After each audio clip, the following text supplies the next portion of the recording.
In this video, I'm going to give you all 3 apps that I think is key as a public land hunter and the exact apps that I use when I'm in the field. God, I love this stuff.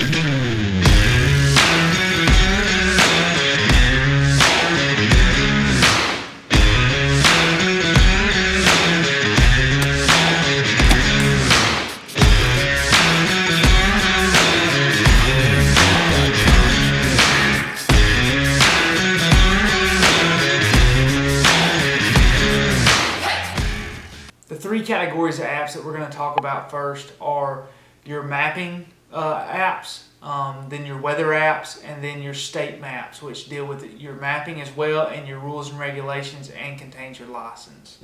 So starting with number 1, we have the apps that I use are HuntStand and onX. I favor HuntStand more than onX due to a few reasons. They both have great mapping systems and great imagery, but I just find that HuntStand is a better app for me personally. I hunt in multiple states, so HuntStand has a better plan for me than onX as far as price point.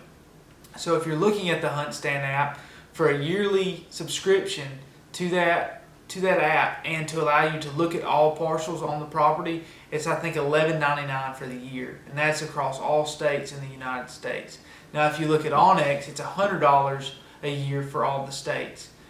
I'm not really sure what onX charges per state, but HuntStand is my go-to. A lot of features that HuntStand has that I like is being able to, say, go off grid. Say if you don't have any service in your public area, you can go ahead and download that section of the map to where when you're in the woods with no service, you don't have to worry about downloading that area.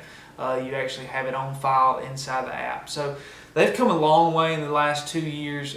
They've really stepped it up with their dropping of pins and the color variations and the different kind of pins you can actually drop to help you dissect an area. HuntStand now is they have a public land layer which lets you see the public hunting lands as well as public lands. And those two can vary depending on if you're looking at Engineer Corp land or TVA land here in Alabama. Both apps are great tools to use in the woods. I prefer HuntStand, a lot of people prefer onX, but that's just me. I haven't ventured into the onX world fully yet because I have a tool that works perfect and I'm not big on change usually. So I'm going to continue to use HuntStand through my hunting tools and marking all my mapping features. So our second topic is a weather app. I know a lot of people out there have different weather apps. There's tons out there, but the one that works best for me is called Ventusky. Now I think it's maybe $10 and then it's yours for the rest of the year. But it has a lot of options for me with wind direction, barometric pressure, has some past weather, not enough. I'm looking into actual other apps to find more past weather so I can look back and look at my trail cameras and see what wind was going, what pressure was there, and why that deer was actually there. But Ventusky is a great weather app for a beginner. You can have multiple areas showing where your wind direction is blowing. If it's going to rain, it actually has a radar feature on it, and you can overlay that, and it's very simple and user-friendly. So our third topic is your state outdoor app. I'm going to be hunting in 3 states this year. I'll be in Tennessee, Georgia, and Alabama, and they all have an app centered to their wildlife and hunting recreation.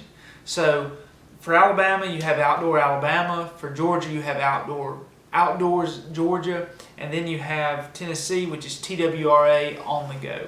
Each of these apps allows the user to look in at he or she's profile to see what license they have and what WMA permits they have too if they get a quota hunt.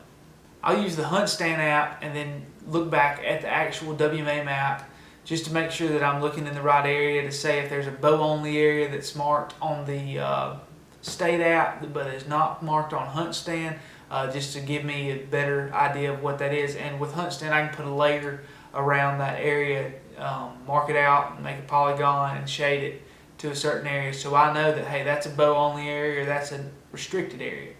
So, but one of the great things that Alabama has done this year, they've already said it, I haven't seen it yet, but what they're saying they're going to do is instead of having to get a daily permit on each WMA, you actually sign in through your phone. Instead of getting the paper slip at the check-in station, you just sign in on your phone and that's your daily permit for the day.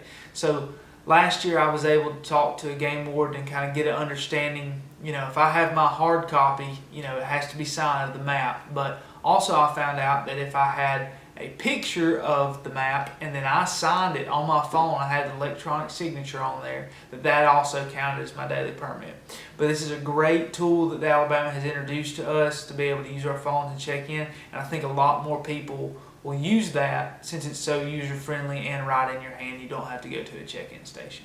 So guys, that's going to wrap this video up. I hope these 3 apps can help you this deer season. And if you have any questions on them or concerns, just ask me. And if I said something wrong, let me know.